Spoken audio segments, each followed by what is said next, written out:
Okay, it's Tom and it's Saturday. I'm back in that field I was in Thursday night.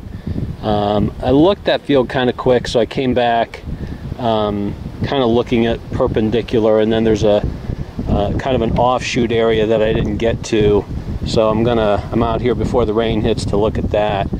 It's really windy here, so I'm trying to cover up my microphones, and hopefully you can hear this, but I did find this, and there's not enough of it there to know what it is, but judging from how highly polished this is and where I found it, that's likely part of an axe, but hard to tell.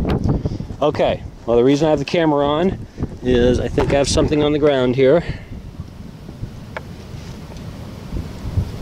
Yep. That's a nice little point. Yeah, and again, this is me kind of extending off of the main site here, and glad I did. Okay, if I find anything else, I'll get back to you. Okay, I'm back. Well, this would have been nice, I think. Glad I walked down here. Obviously broke, but that looks like a lancelet. Wow. Oh.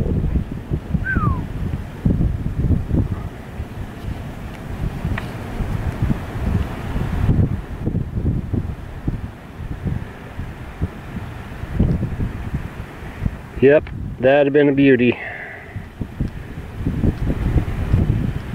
Pretty old, that's for sure.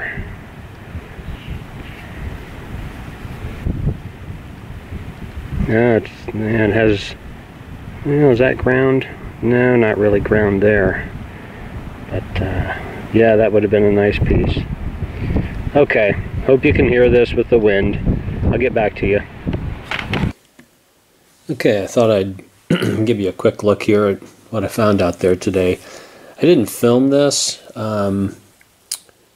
but I'm pretty sure that this is what's left of a celt. And the reason I think that is because this is polished the whole way across the face, both sides, but this is not. This is just the top edge the whole way around is still very rough, and as soon as you move on to the surface here, it's polished. So I'm afraid that's just a celt that didn't survive. Found a couple tools here. Kind of see the edge work on there. Thumb scraper. I don't think I filmed this one. Piece that's got a big fire pop on it. Here's that little tiny point. Nice little needle tip on there.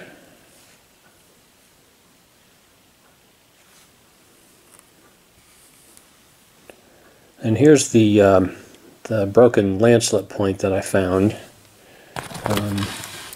When I got home, I wanted to take a little closer look at this, and I don't know if this is going to show up well or not, but can you see this dorsal ridge right here? And how finely that's flaked on that edge there. I guess there you can see it.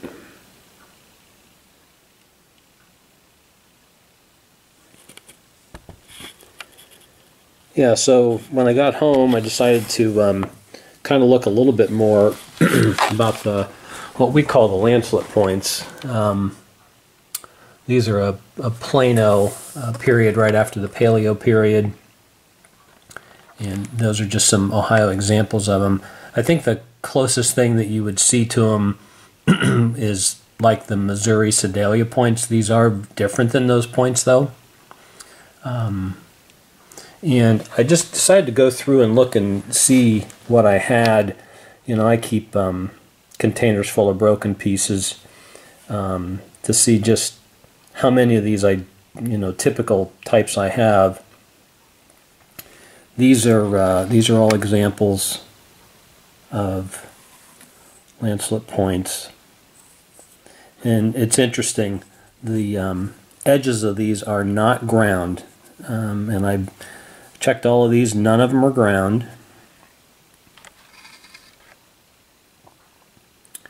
And then a counterpart to that is what they call the stem lancelet.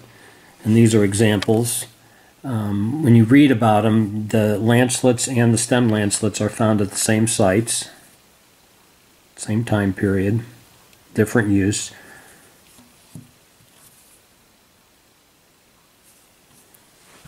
Here's a couple whole examples that I've found. There's a stemmed, there's one that's not stemmed. A couple of them.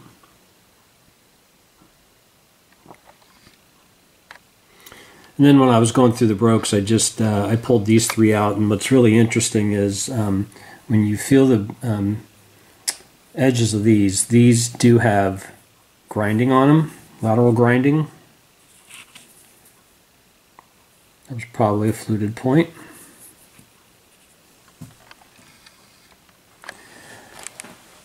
But if you look at the material of these, it's all, for some reason, they favored the real, almost dull chert, we call it Nelly chert around here, type of flint. This is obviously a good example of that type of material. Not very shiny.